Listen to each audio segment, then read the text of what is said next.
49% of physicians are reporting burnout. That's high. Yeah, that means every other one can occur in many different fields. In medicine right now, it's really an epidemic level. The seeds of burnout begins in our educational system, in Western cultures in general.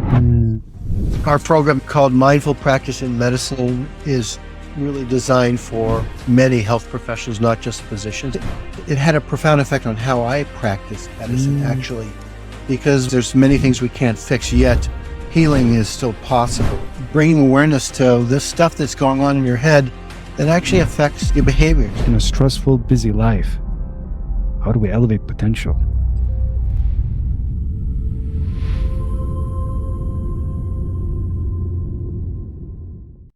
I just want to quickly thank you for beginning to watch this podcast episode. If you haven't subscribed yet, feel free to do so. Would love it if you join our community. You'll also be up to date on the latest content, and this really helps me reach out to more guests. You can also visit our website, centerformindfulness.ca. There's free events about mindfulness and laughter. Hope you enjoy this episode. Welcome everyone to today's episode. I am so thrilled to share a conversation with a physician who's a pioneer and leader in flourishing in medicine and life. We'll be covering topics like burnout, well-being, mindfulness, resilience, and excellence. So first, a warm welcome to you, Dr. Mick Krasner. Welcome to today's episode. Thank you, Kasim. I'm really glad to be here and happy to be talking with you and your audience. Thank you so much. And I have to say, I'll be reading your bio in a moment, but there's so many things about your work that struck me deeply. And I want to share a sentence from your website that I just loved about what you do. And you have this there, and I'll put the link to your website as well in the show notes. You say, you have the capacity to elevate your potential, find meaning and professional satisfaction, and help support the positive potential of others. How beautiful is that? Capacity to elevate your potential. For those who are not as familiar with Dr. Mick Krasner's work, he is a physician, professor emeritus of medicine at the University of Rochester School of Medicine and Dentistry. He's been teaching mindfulness-based programs to patients, medical students, and health professionals for more than 23 years, involving over 4,000 participants and more than 2,000 health professionals. That's a lot of people. And yes, he was the project director of Mindful Communication, bringing intention, attention, and reflection to clinical practice. I'd love to come back to this because that is so key. Intention, attention, and reflection. And this program was sponsored by the New York chapter of the American College of Physicians, funded by the Physicians Foundation for Health Systems Excellence, with the results reported in JAMA, which is a highly respected peer-reviewed journal of the American Medical Association. The program led to the establishment of mindful practice in medicine, which I'm really looking forward to talk about, at the University of Rochester, which he co-directs, offering continuing education programs to health professionals and educators locally and internationally. He's been engaged in a variety of projects, including investigations of the effects of mindfulness practices on immune system in the elderly, on chronic psoriasis, and on caregivers of Alzheimer's patients. He describes his personal mission as centered on health professional flourishing, supporting both high-quality care delivery and increased professional engagement, satisfaction, and meaning. So, warm welcome to you again. Good to be here. Yes, I feel like we need multiple hours to cover the depth and breadth of your work, truly. So very kind of you to say that. Thank you. I wonder if we can begin just with what led you to medicine itself before we look into mindfulness and your programs, and how did you get interested in medicine? Yeah. Well, there's probably many, many influences on medicine. There weren't any medical people in my family until my brother became a physician. I was already in college at this time. But before that, no relatives, no cousins, none of my aunts, uncles, grandparents, etc. There were a couple of formative experiences early on. One, I distinctly remember being cared for by my pediatrician. Uh, Mm, Maybe 4 or 5 years of age, going to see Dr. Orm. mm, And there was something about the somatic experience and affective experience of that care that was just really still stays with me.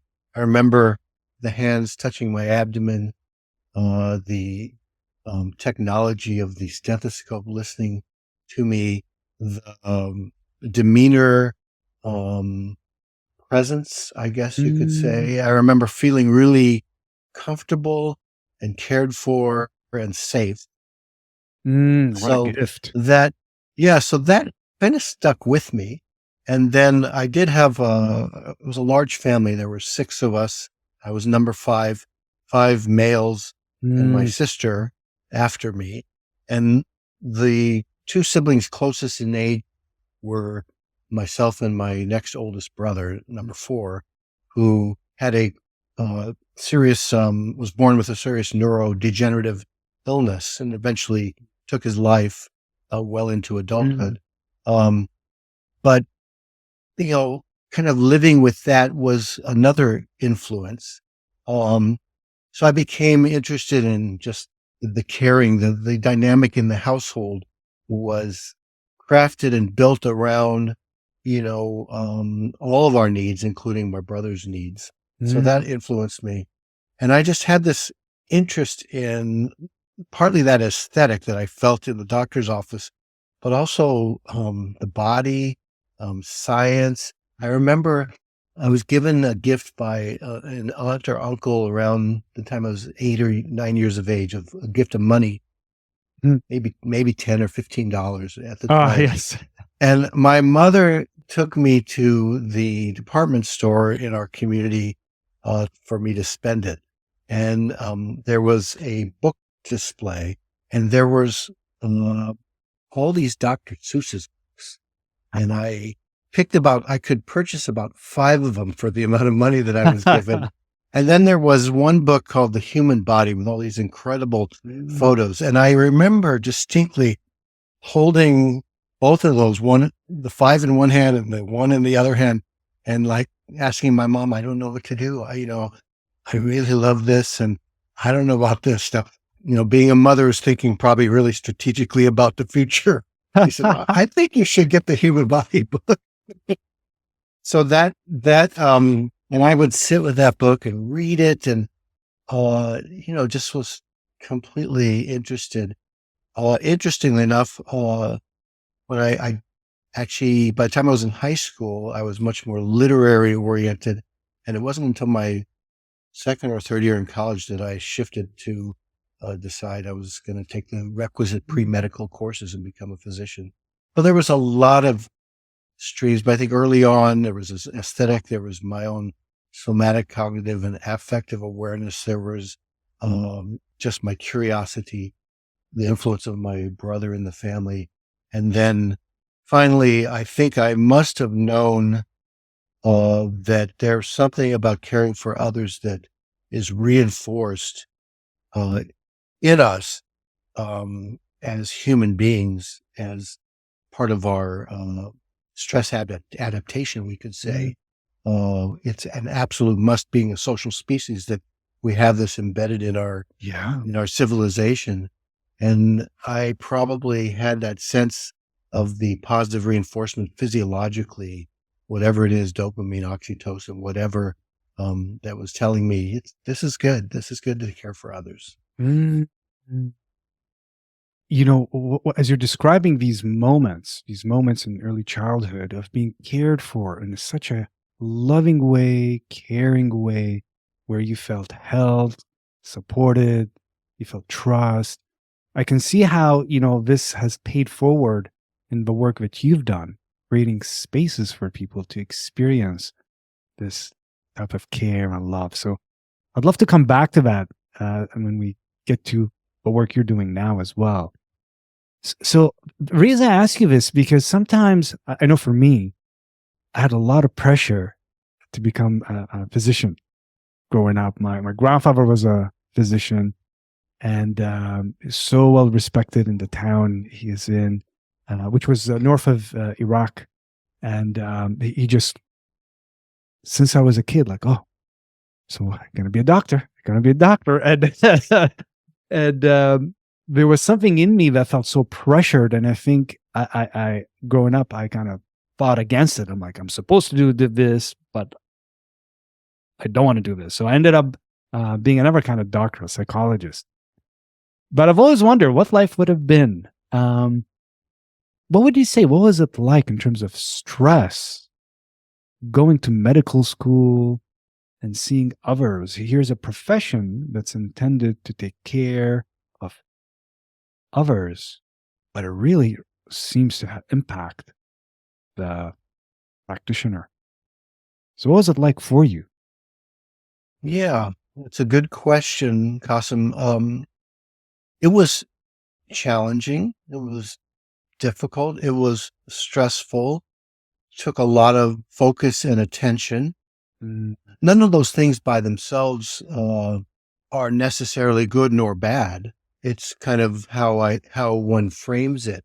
I think it's a culture, the medical education culture, and then medicine itself culture is one that values very highly accomplishment and knowledge. And in some ways, there's a tacit understanding that there are these soft skills that are important, but it's very hard to measure those and very hard to train people in those soft skills, which actually are as important, equal to the hard skills of knowledge and all the accomplishments that one has to do in order to kind of get through the process, get through your education, do well enough to qualify to get into medical school. And then it never really ends, to do well enough to get the post medical school training that you desire, and then to get the job you desire. Yes. It never ends. It goes on and on. Yeah.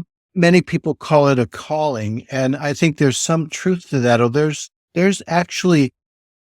a risk in anything, being a calling, especially in a work environment that sometimes negates one's own personal needs for the needs of others, so that there can be, we could say, an overemphasis on empathy and care for someone else to the detriment of oneself.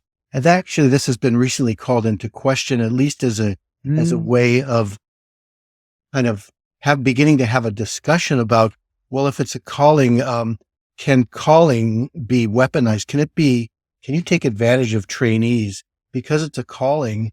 Then maybe you can work much, much harder. And we as a system can work you much, much, much harder and negate your own personal needs because it's a calling. But so if it's a calling, you should love to do this, even though it's harmful to your health. So there's a lot of complexity in all of this. Needless to say, I've kind of gone off on a tangent.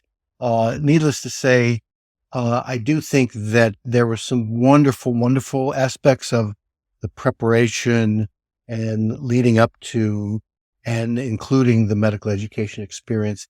And there were many aspects that were not so helpful, that actually were detrimental to my own and others' well-being and actually capacity to enact compassion in our work.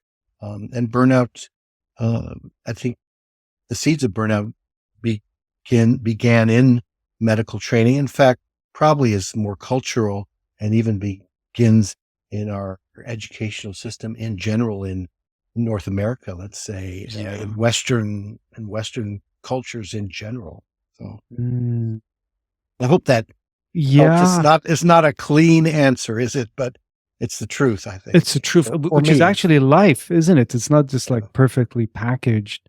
Yes. But here he went into this venture of entering into medicine with a love for it, with this calling for it, and it's not perfect. There's going to be stressors and burnout, and I'm wondering, is that what led you to mindfulness, or what led you to mindfulness? Just your own personal journey, and then we'll bring it to the work you're doing.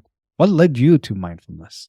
Well, it is pretty curious. I had dabbled a little bit with contemplative practices, but not really deeply in my college years. And then in medical school, really didn't have much time to do much of anything. At least I didn't perceive that I had any time to do anything else but focus on my studies, which is also sort of part of that expectation I was talking about earlier, both the external and the internal expectations.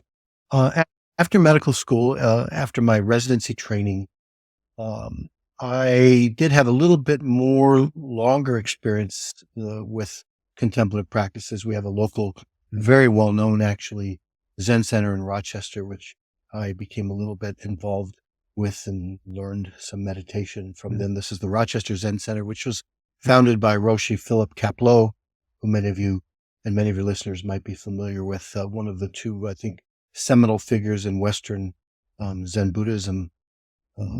And around that time, my father became ill.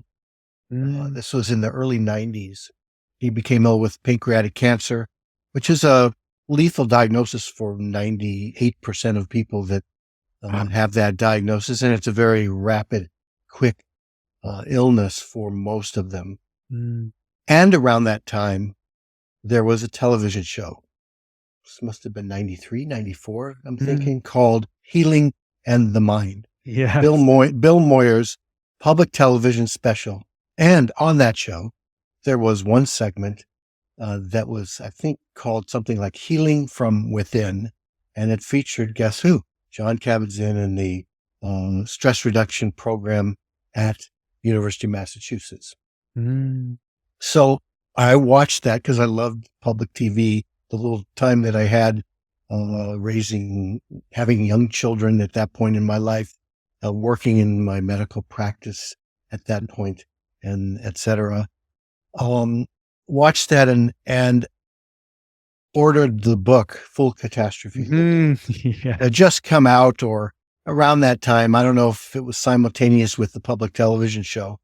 And interestingly enough, like we do, or like I do, or many people do, is, you see something, you haven't taken up the cloak and haven't taken up so deeply the practice yourself, but you're very willing to advise other people to do that. Right. So my wife and I sent the book, bought a copy of the book from my father, who was early in this diagnosis, which, for many people is like a several month prognosis. Sometimes it's pretty bad. And my father was a very open, really interesting man, lovely person was a professor of management and just had a tremendous amount of curiosity. And he read the book. He ordered these, at the time it was these cassette tapes that they had with John Kabat. They were like 45, 50-minute meditations, body scan, etc. And then he started meditating using the tapes every day. And then he started attending meditation retreats. He was in his early 70s.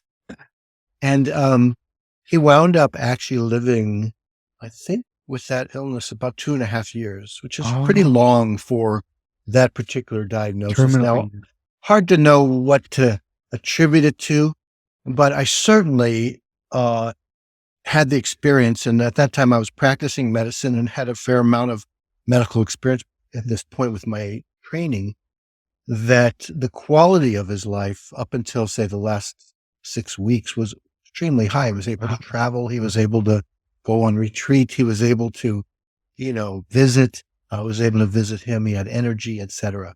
And at least that part I attribute to that his taking up this practice. I didn't have a control to compare it to wasn't Right. scientific, but it certainly was a gut feeling I had.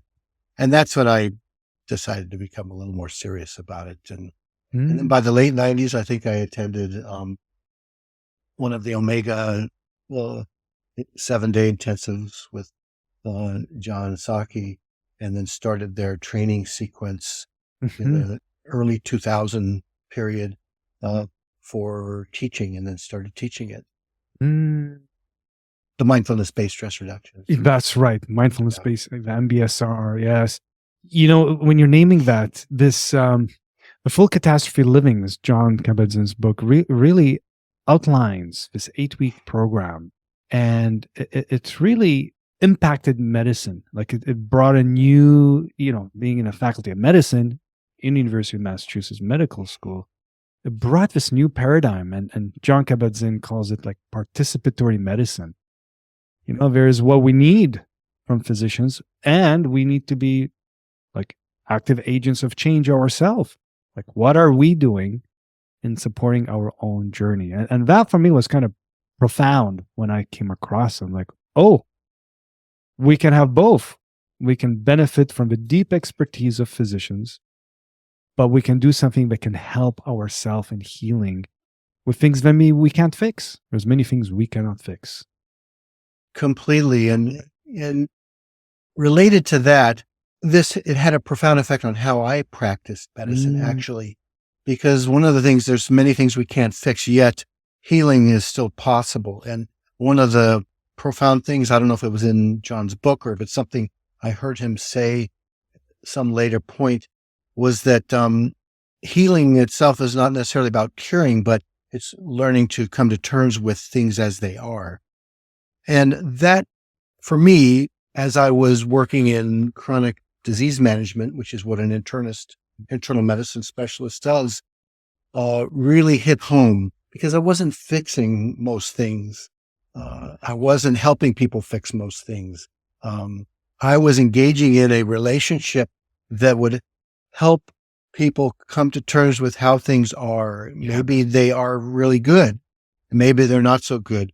But my job was no longer focused on fixing, because I had learned, especially in internal medicine, you learn very quickly that there's huge amount of uncertainty, and that conditions are chronic, meaning that they don't go away. Yeah. You have to learn to live with them and work with them and use the capacities that you have to work with those conditions. So Yeah. to me, it had a profound effect on then the subsequent, several decades of my medical practice, as well as bringing it into sharing with health professionals, a way of kind of working with our own distress. I think that's such a key element, this what you're naming there, in terms of working with our own distress. Physicians, therapists, like our capacity to work with our own suffering can only improve our ability to be with others. But it's not always the case. Like, not every physician is and there's pressure, of course, but the exemplar of health, whether physical or mental health, right? And somehow the busyness. So how do you find time? How did you find time to start with in a busy practice, stressful field that has such high demands, not just being with people, but all the different paperwork, all the legal matters? Like, there's a lot to deal with every day. So what helped you create time? Yes, there is a lot to deal with. And frankly, all those other factors related to the workplace environment, the work environment, have only become worse in the last couple of decades. I think part of it is an orientation, which the mindful training and the mindful just personal practice really helped me integrate, the orientation toward creating enough space and actually deeply listening and being present to patients. It turns out that I've found, for me at least, it doesn't really take any more time to listen deeply allowing someone to share with me, what's going on for them, rather than, focusing on my agenda and a checkbox of things that I have to get through. It turns out that a lot of that information that I have to get through is freely given in that open space environment. So I found that I practiced in a way that it didn't take any more time, and I was able to give people the time they needed. Some people need very little time in an encounter. Some people need a lot more time, but there are tremendous time pressures. I'm not denying that. But the skill of being present and the deep listening skills, which really come out of mindfulness, which we've articulated and further deepened in our mindful practice program, I think have been really helpful to me and made it possible. There are so many stressors and things that actually make it really challenging to keep the patient at the center. And then I remember, actually, I'm now retired from my clinical work, but in my last year of practice, there were times I remember, and this is a little embarrassing to admit, but it's the truth, that I would say to myself in an encounter with a patient, because I can't, this encounter has to end because I have to complete my work. And I was like, wait a second, my work is right there in front of me. My work isn't the task list, all the emails I have to answer, the MyChart messages, the pharmacy reviews, et cetera, that's sitting in my inbox in my electronic health record. And as I saw that, I realized, wow, that's not really good for me to have that orientation, nor is it good for a patient to have a doctor that has that orientation. And I really caught myself and I realized, wow, well, it is time, this is the time that I need to step away from that after 32 years of practicing and enter a different focus of teaching in my career, because when that sort of begins to happen and you can't course correct and really place the patient again at the center, then I think it's challenging. And unfortunately, most of my colleagues, I think, are very committed to being patient-centered, to being, to keeping their patient at the center of what they do and their own reason for being. And so there's a moral distress issue when they realize that there are all these demands that make it almost impossible to do that. When you've made a commitment to do that, that's the right thing to do. Yet this culture of medicine, the system, keeps you from doing that. It's very difficult to live with that. Very difficult with that. Yeah. But you had the humbleness and like tuned into yourself to recognize to be honest, this is what was needed. Like, it's time to shift. And I guess the danger is when people ignore that on so many levels is burnout. When they ignore the internal signals, of like everything on the dashboard is red. Yeah, they got to keep pushing through, right? So can you say a little bit about burnout? What makes burnout from your experience? Yes. What is burnout? Well, whatever field one is. Yes. Burnout is typically defined in terms of a relationship to the work environment. So you're right. It can occur in many, many different fields. In medicine right now, it's really an epidemic level. And burnout is something that happens happens to us that is not a mental illness. However, the most recent ICD-11 of the World Health Organization International Classification of Diseases, version 11, now is recognizing burnout is in there as a syndrome. So it's a collection, a constellation of signs and symptoms that tell us that the work environment and the work experience is unsustainable. And typically it includes elements of feeling really fatigued emotionally, like you don't have the emotional bandwidth to continue to do the work. So you could see, especially in work, that requires an emotional connection. And if you're in behavioral health or medicine or anything that's sort of focused on serving other humans, then that's going to be problematic. Another element of burnout that's described is this, what they describe depersonalization.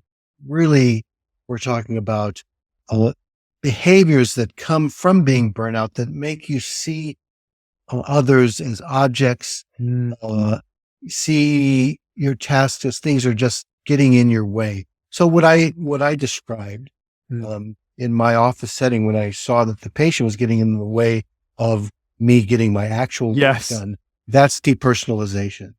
So that's another part of burnout. And then the third part that's typically described is this, what's called cynicism or low sense of personal accomplishment. You feel like day after day, you go to work and you're not getting a sense of meaning, of purpose, of actually doing any good. You're just kind of going through the grind. And it is completely correlated with quality of care, poorer quality of care in so many domains. And this is beyond argument at this point. It's been proven and shown in multiple empirical studies, the connection between well-being of a health professional and the quality of care that they deliver. In addition to that is this whole experience of care. We could call it the quality of caring. Whether you are a patient, whether you're a colleague, whether you're a staff member, whoever you are, that experience also deteriorates. So unfortunately, in the health professions, with physicians in particular, actually a most recent Medscape, a large study, over 9,000 people responding to a survey, physicians, this year, it was just published this month in 2024, 49% of physicians are reporting burnout. That's high. Yeah, that means every other one of us. Yeah, I mean, yes. it's basically half. Yeah, and it's down a little bit from a year ago, not much. It's still at higher levels from pre-pandemic, quite higher levels, almost 10% higher than the levels that were being measured before the pandemic. So it turns out that if you also measure depression symptomatology, let's not pathologize too much, but symptoms of depression, they correlate very directly with burnout symptoms, burnout numbers as well. They're at quite a bit lower level, but they've also gone up since the beginning of the pandemic, and they've slightly dropped off in the last year as well. So although not necessarily a cause of depression, but certainly contributes to depression. And the other thing that is just really, really sad is that physicians have among the highest suicide rates of all the professions, and certainly higher than the general population. So this is really a challenging time as we're facing a demographic shift to a much older population. By 2030, the largest population group demographically is going to be people over 65. And we're going to need many, many, many more health professionals. They're expecting shortages of healthcare accessibility because of this. So it's a real problem. And our program you'll probably get to is one way of addressing. We've burnout. We've shown some positive impact on burnout numbers. So would love if you can say more about that. What your program, because it seems to be, it has multiple components, including, you talk about quality of care, but there's a piece of self-care that might be, missing for some, or not the right self-care. So I'm wondering if you share about that. How did your program come about, what it does, and how does it help physicians and other than physicians, healthcare professionals? Right. Our program called Mindful Practice in Medicine is really designed for many health professions, not just physicians. And we have behavioral health folks, nursing, other therapy professions as well as some physicians take this program. It came about in an interesting way. I was teaching MBSR for a couple of years, and over time, there were some health professionals, in particular physicians, who wound up being participants in the class.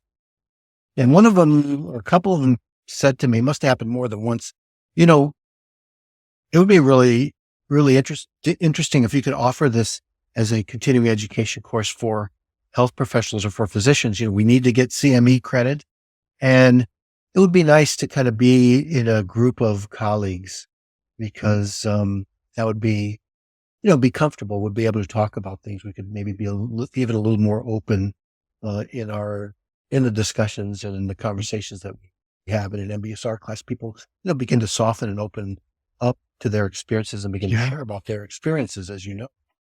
So I started teaching that, and, it was great. It was having 20, 30 physicians take the course every year.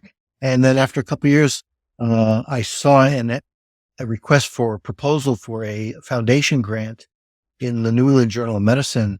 And it was a request about wellness, physician wellness. And so I called up a couple of colleagues, including Ron Epstein, who co-founded and co-directed the program with me. And I said, why don't we design a program and, see if we can get some funding from this foundation and study this. So we thought a lot about what would be the components of a program. I wanted it to be mindfulness based program. And we had some interesting communications experience using a change management technique that comes out of a process called appreciative inquiry, which is a strength-based approach to change that comes out of the business world. And then I had been influenced by the work of Rita Charon at Columbia University, who in some ways sort of not created, but really articulated this field called narrative medicine, looking at the narrative qualities of the kinds of stories. We have such powerful experiences as medical and health professionals. Most of the time we look at them in a very clinical way, but to look at them in a different kind of context and reflect upon them in terms of what do they tell us about meaning in our work? What do they tell us about some of the dynamics in our work? Suffering, grief, errors, conflict. What are these stories? What do they hold for us? So we actually applied for this grant, wrote the grant, got funded, and then recruited physicians to take this program that we created. We called it Mindful Communication, bringing intention, attention, and reflection to clinical practice. And that later became what's now called Mindful Practice Medicine program. And we showed, we studied these folks pre-post. It was really calling a pilot study, but JAMA was kind enough to publish the results because there had been nothing like that with a group of physicians to address burnout. We used burnout scores. We used personality measures really to see if they moderated the effects. We had no idea that actually some of the domains of personality actually improved. We thought maybe they would have an effect on who would do well in the course and who wouldn't. We looked at people's orientation toward patients, their empathy, their scales of empathy. And we showed improvements on all these domains. And since then, we have really fine-tuned the program. It's now taught in a variety of manners, including a 3.5-hour introductory workshop, 4-day core intensive retreat, 5-day facilitator training, and a year-long, very intimate teacher training. And we've had, I'd say about close to 1,500, 2,000 people take some form of our program. And we have about 150 people who've taken the facilitator training and about 45 people worldwide had taken the advanced teacher training and are teaching this now in different places all over the world. And we've shown that even in the shorter core workshops, we published a report last year in a medical journal showing that teamwork burnout levels, work engagement, um, those measures, and that were similar measures to what we used in our original study that was in JAMA, all improved as well. So uh, it's a persistent effect. The dose doesn't have to be, our initial program was a year-long training program. It can be done in shorter programs. And it really does involve elements of self-care. You didn't ask about self-care. Mm. We actually, after our first program that we published in JAMA, we went back to these folks and did a qualitative analysis of interviews with the participants. Mm. And we published that a couple of years later. And that showed very interesting 3 major findings. One is isolation. Many of these health professionals feel very, very isolated. This program was a place where they could meet and share and speak of these pain points in medicine in a way that focused on their strengths and capacities. That's the appreciative inquiry influence into the work. And that was meaningful to them. The second finding in that study was the practices themselves, the contemplative mindfulness practice, the skills of how to reflect upon our work for the narrative qualities, and then the appreciative dialogues. They were able to look at even the most difficult challenges and find strengths and capacities and successes that we have to help us get through those difficulties. That was helpful. The third finding was, I think, the most fascinating in my opinion, which was these physicians were very conflicted about taking the time for self-care. They saw this as this time that they came to this training was for themselves, yet they had all these pressures at work. They had all these pressures at home. Yeah. Even though we had shown that the actually quality of their care improves because their well-being improves, their burnout went down, and we know that well-being and quality are directly connected. It's still a very difficult challenge for people in the health professions to really realize, to make real that taking care of self is quite important. It's like it's just another form of medicine, we could say, or what we're giving. Mm. When you're naming this, all the different elements, but when you say well-being, what comes to mind is sometimes in not just medicine, but many profession, we become very tunnel visioned, and like the rest of life falls apart, right? Like, excel at work, but not much energy on the personal life, and that gets to suffer. And that always, I sit with this question. I wonder what you think about it and how you speak about it in your program. Is life work balance?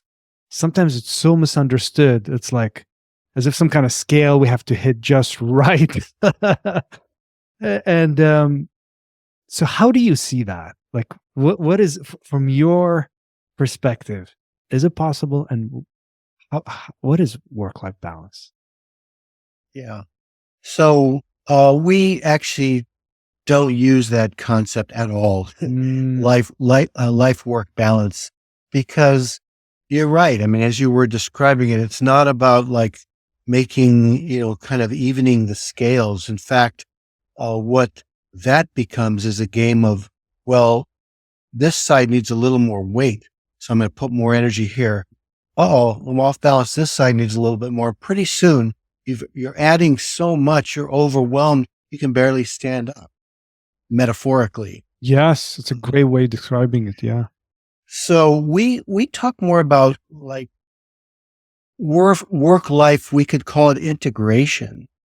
That they're not so separate, that it's like mind body. They're not separate. They're all kind of part of work, is part of your life.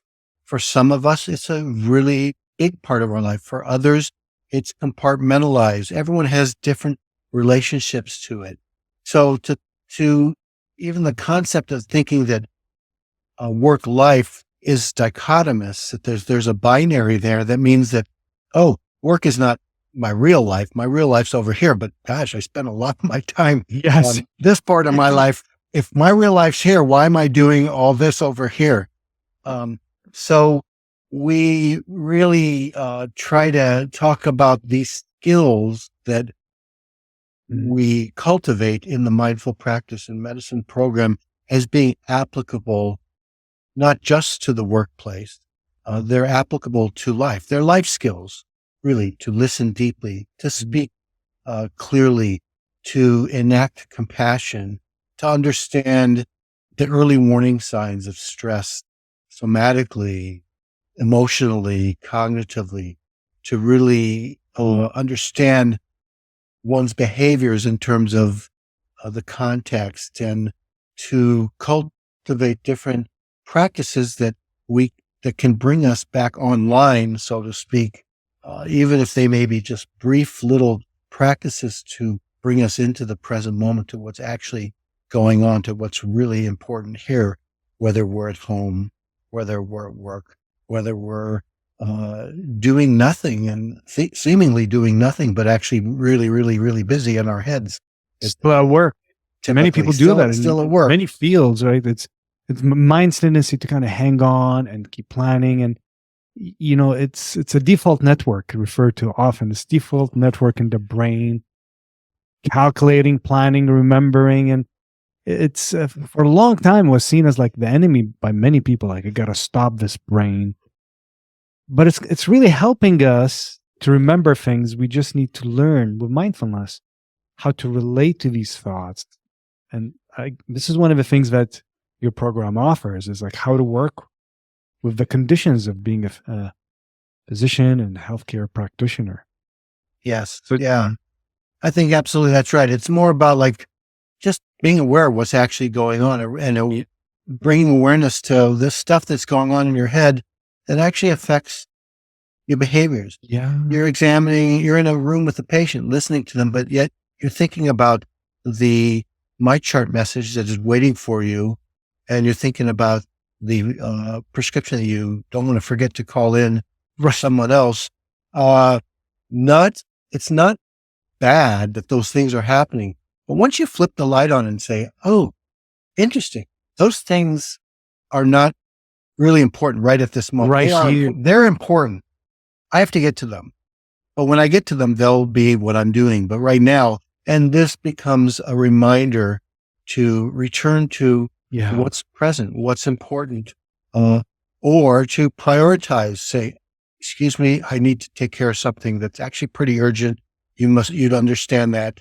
And, people are generally very gracious, especially when it comes to health professionals, because they understand that their health and other people's health are in some ways in your hands, at least to some extent, and that you're trying to do your best. And I think to be honest and authentic in that, first by being honest and authentic with yourself of what's actually going on, and then making the decision. So you're not a victim to your reactivity anymore. Yeah. You are kind of back in charge. Yes. Going on. Yeah. This, paying attention to what we're paying attention to.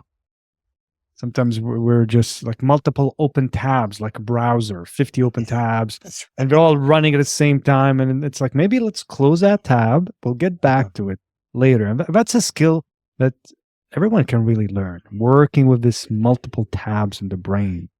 Yeah. I want to ask you about this, this program that you teach.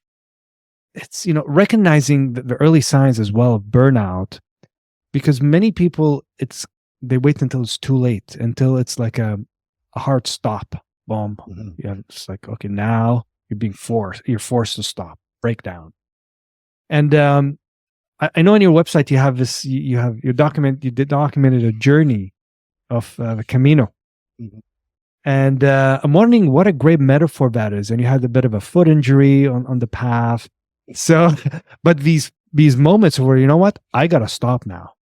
Mm-hmm. And then you continued on. So can you share about that, this hard stops in life? And then I'd love to hear about what made you do this, like 800-kilometer walk in 30 days, Camino in northern Spain. So can you share a little bit about that? It's hard stuff. Sure. Well, hard stops, we actually bring the idea that into our training program, into the mindful practice program very, very early. Um, when we are in our sessions, in the training session, and people are engaged in dialogue, and then we would like them to stop because we want to move on to something else, or there's another piece of the exercise. We will, ring a bell or do whatever it is. People will still just continue to talk, and then we ring a bell and we'd explain to them, look, this is one of the practices that we can all benefit from, is learning actually how to stop, even though you might be in the middle of something. Because we all know in our work that, and we encounter almost every day in healthcare, that life gives a lot of our patients and the people we encounter hard stops very quickly. So we see that. It would be really interesting if we could practice that ourselves. So we sort of bring that into the training program early on, and they learn very early that, yeah, even though I'm in a flow and I'm doing this, and this conversation is going so cool and I'm having a great time, that there's some benefit to actually practice that. So we do that. And then to bring it into like my own personal life, the Camino was one of these experiences. I had always wanted to walk that pilgrimage. It's a pilgrimage that has been around since the 9th or 10th century. In fact, there's some evidence that it is actually many, many years older than that even. In northern Spain. And it's in northern Spain, right? And it's a Catholic pilgrimage. I'm not Catholic, but supposedly around the 9th or 10th century, it was a way of St. James being one of the apostles of Jesus, and his relics supposedly are in the cathedral in Santiago. So people from all over that European world and many different directions came and converged on Santiago in northern Spain. So, and there's some other background, like I'm a film nut. I like Martin Sheen and Emilio Estevez, and he made a movie a number of years ago called The Way. It was about walking the Camino, and that struck me. And then there's a whole other topic which is related to it, which is a film that I'm making, a documentary film on medical education that I'm producing right now. But one of the really interesting things, once I decided to walk the Camino, was along the Camino, one finds a lot of graffiti of early 20th century poetry by this poet named Antonio Machado. And I first became familiar with Antonio Machado in my mindfulness teacher training program 20 some odd years ago. I remember there was a poem called The Wind One Brilliant Day. Do you know this poem? That they share. And that was Antonio Machado. Well, Antonio Machado was early 20th century. This is around the time of the Spanish Civil War. And he wrote, among the lines in this one program is pilgrim or walker, Camino, walker or pilgrim or traveler. There is no path. The path is made as you walk. As you walk, you make your path. And this was really kind of, if you think about all the choices we make in our lives, and, and what you thought you'd be doing when you were 2 years old, 5 years old, 10 years old, 20 years old, 30, even now, what you think you're doing, you only know what the next step is in front of you. You have a direction of where you're going, and you start moving in that direction, but the path becomes made. You make a choice here, you make a turn here and there. And it's so true. And you see this on the Camino, Caminante no hay camino, path maker or walker. There is no path. The path is made by walking. You have to walk it in order to make the path. So it's about the uncertainties and also the potentialities that we're faced if we step into the new moment, the present moment. So on the path, on this path that I was making literally across northern Spain, 850 kilometers, 500 miles or so. About 2/3 of the way through it, I developed a tendonitis in my ankle, and it was so severe that I could only walk uphill because that kept my ankle, my foot flexed. I couldn't walk downhill on this one day, and I wound up actually that day for hours. Every time I would have to go downhill, which was a lot, it was very hilly, I'd have to walk backwards because I just couldn't do it. And when at the end of that day, I booked myself into a small hotel, and I fully intended to stop. I stopped. I had to stop. I couldn't walk 3 days, and it was up in the air. I wasn't sure I was going to continue. I called home and I said I might have to come home early. I was walking by myself for the first 3 weeks, and then I had two friends, one from both of them I met through mindfulness circles, one local and one from Sweden, who's gone through our training program. They were meeting me the next day or two to finish the last 10 days of the walk with me. And I was fully prepared to tell them, have a nice walk. I have to go home. Walk. But, I was lucky, and it settled down, and I was able to complete the walk. And people walk it for a lot of different reasons, but it was a very meditative experience. Like, you'd run into people and walk. I'd walk with people. I was walking 6-7 hours a day. So I'd walk with someone for an hour, and, you'd talk about stupid stuff. You talk about meaningful stuff. And then after an hour, you're done talking.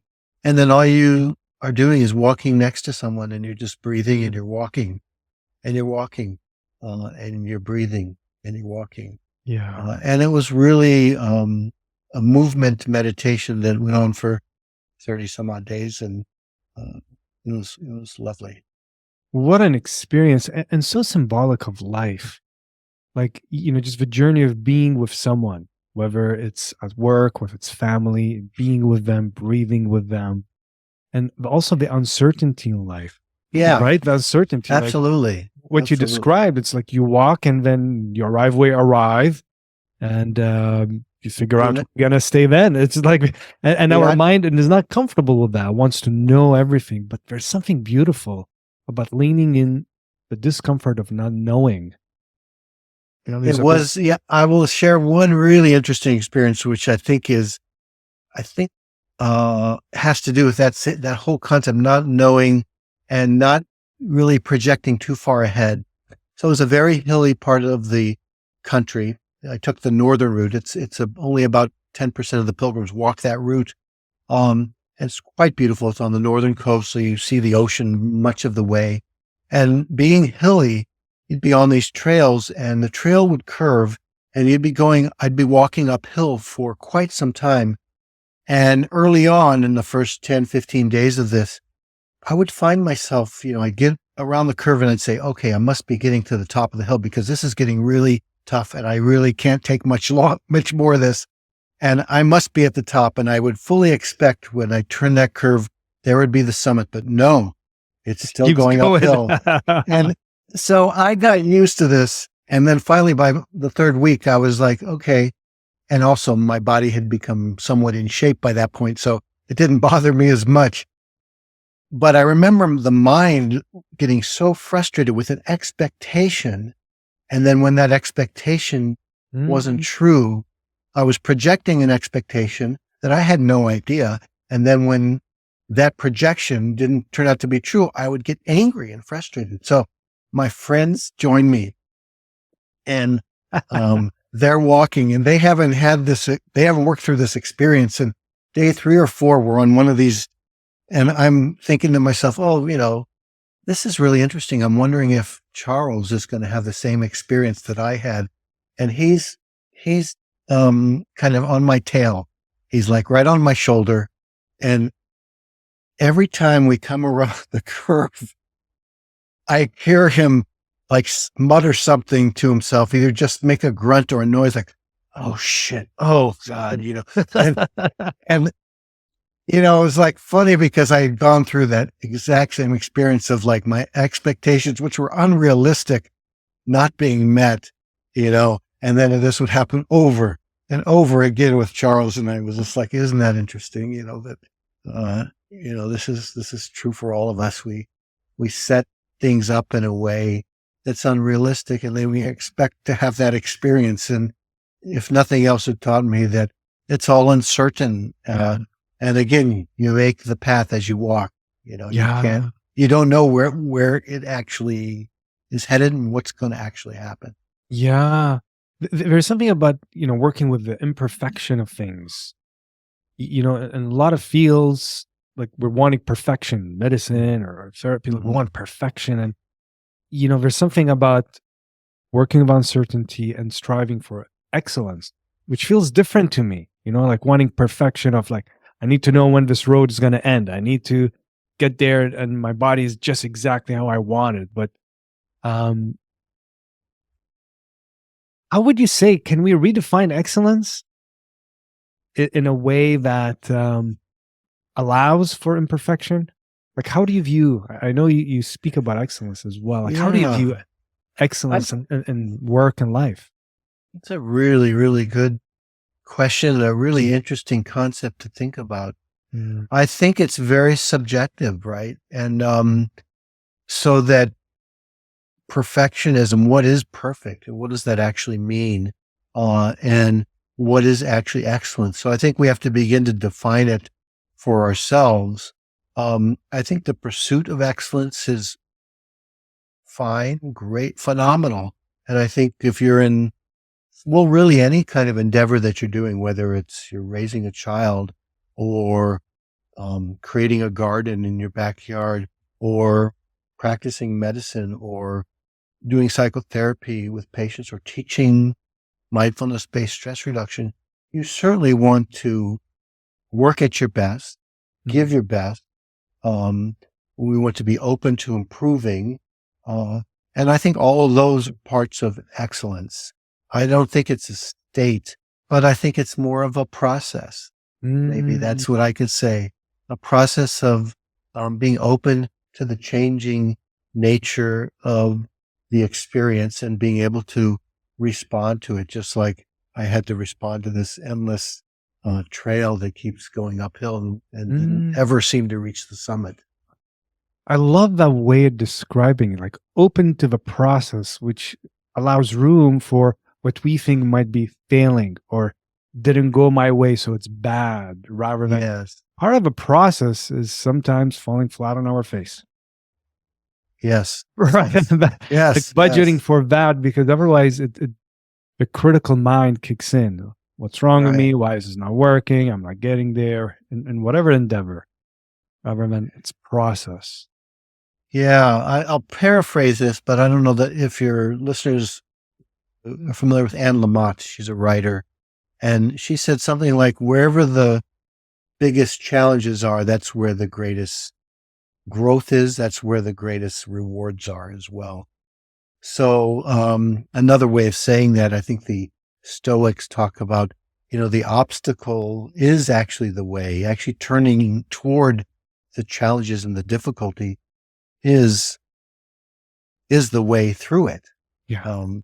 And actually, if you think about our human species, I mean, you and I are different in many ways. We're actually nearly identical in other ways on a molecular, biochemical level, DNA, genetic level. We're almost identical.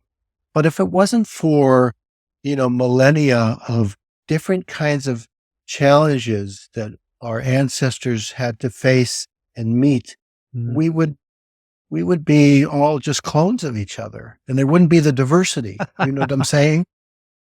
So all the diversity that's out in the natural world and that's among human beings is there as a result of the fact that we have to turn toward challenges in our lives. It is life. It's part of life.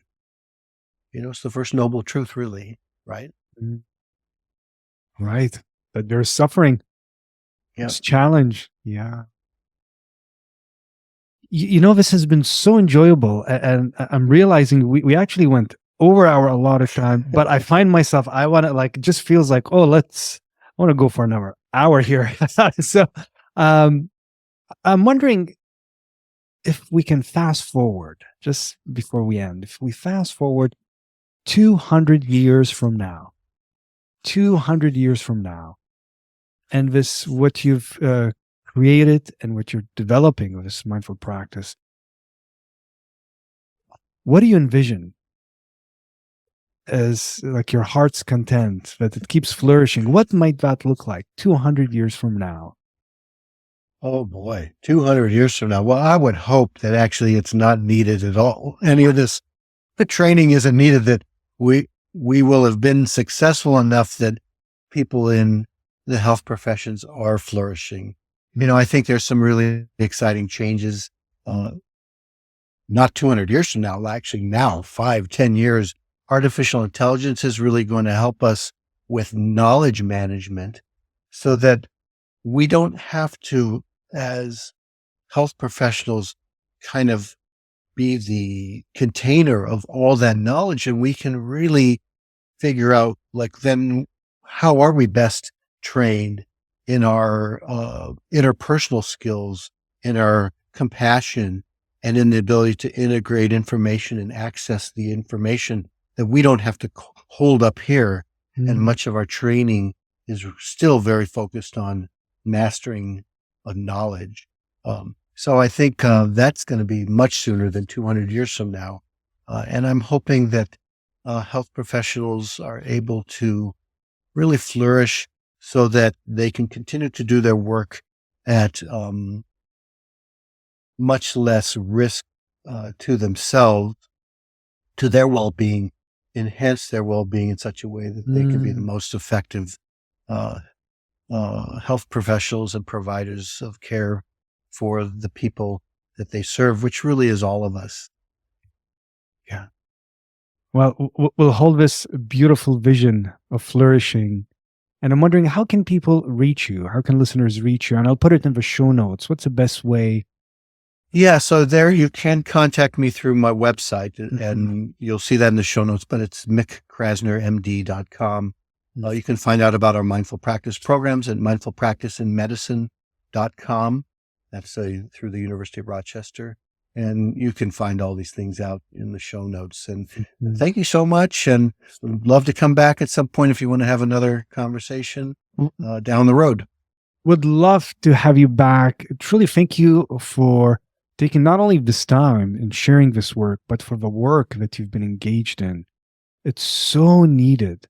This, this flourishing in healthcare, flourishing in medicine, and this rippling, this positive ripple that it can have on our communities, our nations, this planet, this precious planet we're on.